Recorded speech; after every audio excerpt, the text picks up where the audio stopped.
ছোট্ট বন্ধুরা, আজ আমরা আঁকব একটি কলা গাছ। দেখো কেমন চমৎকার করে কলা গাছ আঁকা হচ্ছে।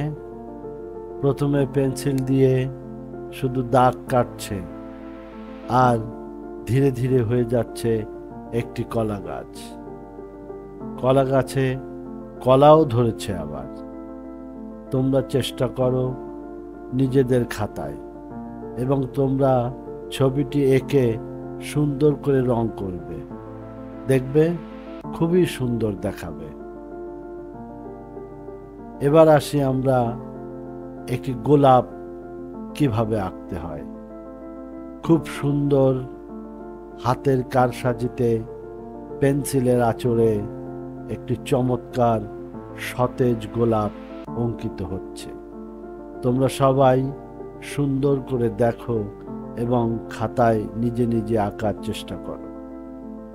একটু কষ্ট করলেই সুন্দর একটি গোলাপ আঁকতে পারবে, এবং গোলাপটি আঁকার পরে তোমরা নিজেদের ইচ্ছে মতো রং করবে।